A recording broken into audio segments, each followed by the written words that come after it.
rounds of negotiations. Well, a new article out this morning from the Associated Press details covert meetings between American and Iranian officials that took place in Oman over this last year without the allies' knowledge. Joining me now, one of the co-writers of that article, Matthew Lee, State Department correspondent for the Associated Press. This is a bombshell of a story, Matthew. Thank you for coming on to talk with us. How did these meetings start, and who reached out to whom? Well, these meetings started back about 8 months ago in Oman. It was the United States, it was President Obama trying to figure out if in fact there was a channel through which through which the U.S. could communicate with the Iranians. And those initial talk, or the initial meeting in March, then took on an added emphasis in August after the inauguration of the new president, Rouhani, who the administration saw as being more flexible and more moderate and willing to engage. There were 4 meetings after Rouhani's inauguration, and this was done in complete secrecy. No one knew about them. No one in Congress, none of the allies, including Israel, until immediately after the UN General Assembly, when Prime Minister Netanyahu came to Washington and the president told him about what was going on. Subsequent to that, there were 2 more meetings at which this deal that we saw come together early this morning or last night really came together.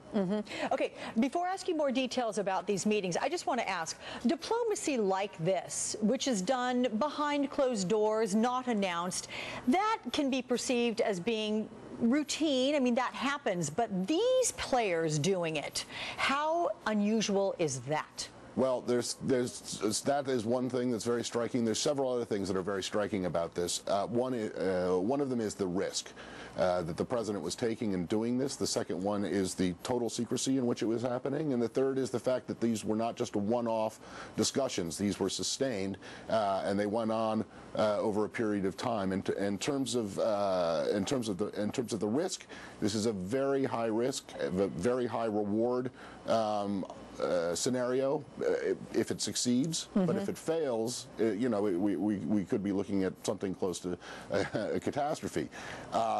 In terms of who was doing it, yes, that is incredibly unusual as well. You had the Deputy Secretary of State, Bill Burns, and the Vice President Biden's National Security Advisor, Jake Sullivan, taking these clandestine flights to Oman and elsewhere to have these meetings to which no one was supposed to know about, and no one did know about.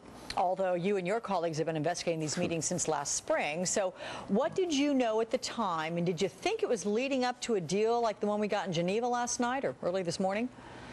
Certainly not back in March when we first heard about it, shortly after this first meeting, which was kind of a test to see whether this channel would work, whether Oman was a good place to have it, and whether the Iranians, who were then, remember, under President Ahmadinejad, very hardline, very antagonistic toward the West, to test whether the Iranians were actually willing to have such a channel of communication. At that point, no, we did not know that it was going to eventually lead to a deal, because at that point, the nuclear talks were really kind of going nowhere. The Iranians had not shown much of a willingness under President Ahmadinejad to engage, and so when Rouhani came in and they then used this channel, which they had tested in March, I think that was kind of that they were pleasantly surprised to see that the Iranians at least were willing, had the appearance of willing to engage. Matthew, did you not report this at the time when you first got wind of it because of the nature of this, the delicate nature of what was going on, or were you asked not to report it?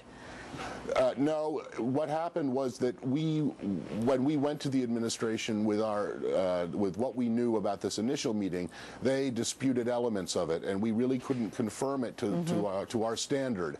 And it wasn't until the fall, until in fact August, September, October, and then of course November, when the deal came together, that it became clear that there was in fact a sustained, secret, high-level discussion going on. Remember, back in between March and August, there was really nothing.